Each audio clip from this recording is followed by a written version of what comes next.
There was an incredibly sad and heartbreaking story that I heard on the news many, many years ago of a San Diego man who was driving home from work, just like he did every other weekday. But unfortunately, this day was very, very different. And that's because when he was driving home and he was getting closer to his neighborhood, he heard sirens and he became very concerned. And as he got closer and closer to his neighborhood, he saw smoke billowing and his heart, it dropped. And I want you to try to put yourself in his position. And as he turned onto his street, he saw police cars and ambulances and fire trucks everywhere. And as he came closer and closer to his house, finally he made it as close as he could. He looked up and his house was engulfed in flames. And his family was still inside. And the end result was his 2 children and his wife and his mother-in-law all died. Now just try to imagine being him. Obviously, we can't do that unless you've lost somebody very close to you, tragically.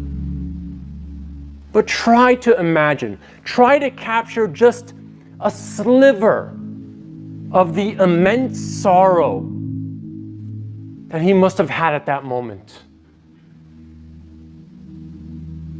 His family killed.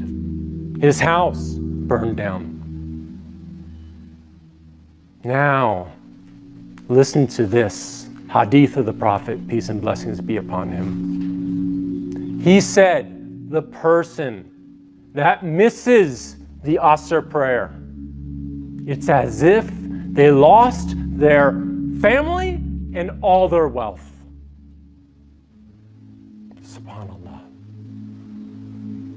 How can we, after hearing this hadith, ever miss another Salah again?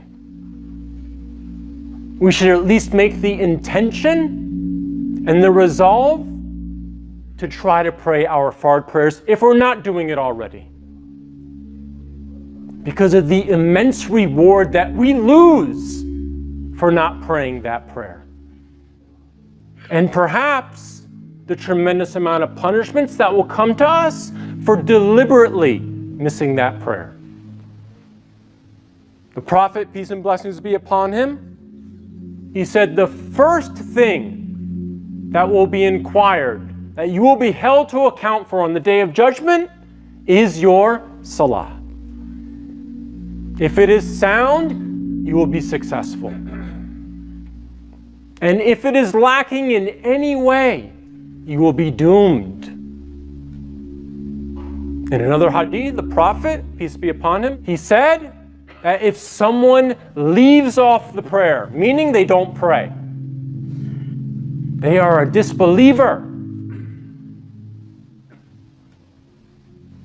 And then finally, in Surah 74, ayah 42 and 43, a conversation is conveyed to us, is documented, of the people in paradise who look down on the people of hell and ask them, what caused you to be in hell?